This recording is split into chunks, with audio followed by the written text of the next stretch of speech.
Yeah, on the Contakt tour, we were using a lot of combining combinations of different technologies to bring both the audience and the people on stage together.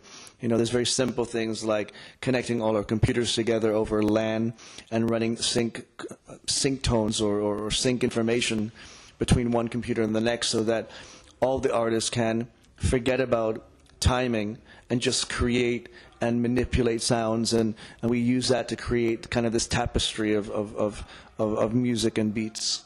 The connection between ourselves and the audience is, you know, kind of multi-leveled. You have a very simple web interface where we're sending out streams of audio and streams of video where people around the world can check out. We also have that coming back as a feedback where people outside of the venue can type in small messages on the website, and that comes directly into the computer of Ali, who's doing the visuals, and those messages can and will be presented sometimes on the video screens. Along with that, we have what we call an SMS gateway, and minus fans or minus members, part of our membership drive, who have sent us their cell phone numbers and said, hey, we're going to be there, are connected to that server. So as we're playing and manipulating, we're giving them a little bit of information of what's coming next, what we're playing, or, hey, John's computer just fucked up, that's why it went all crazy, or whatever. So there's that. And, you know, and anybody in the room with an iPhone or, you know, a small intelligent web device can also access live streams, so they can see behind the scenes video streams, and they can also send messages to the boards and things like that. So it's a whole bunch of things. You know, we don't expect everybody to use every one of them, but we're kind of experimenting to see which things people like and which things strengthen the connection or kind of you know, get in the way of the connection between us and the audience.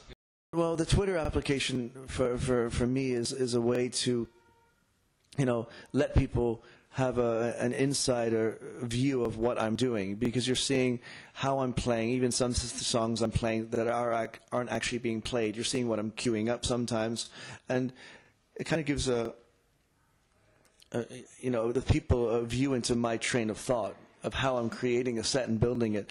And I think that's important. You know, today it's not about a DJ having a special record that nobody else has. You know, of course there is those special records, but most of the people have the same information, and it's about how the individual puts that information together to create something special. And that's what I want to give as much information as possible to kind of show that in some ways I'm very similar to everybody else, but there's something unknown or something that can't be explained that makes it become different once I put it all together.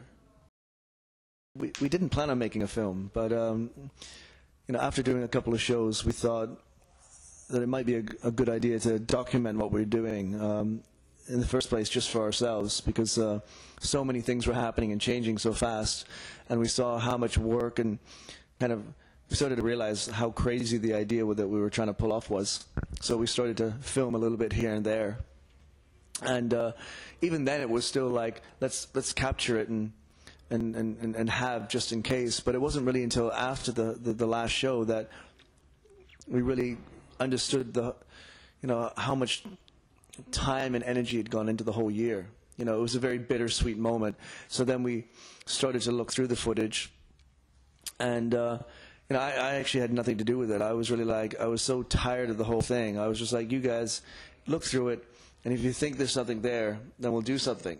And you know, 60 or 80 hours was taken down into I think 6 hours, and then down into about 3 hours, and I think I saw something around 2 hours. And yeah, well, I think it was about 5 or 6 months later, and I was like, yeah, that's kind of what happened. This is it's pretty interesting, and maybe we should do something with it. And you know, each step of the way it became something bigger.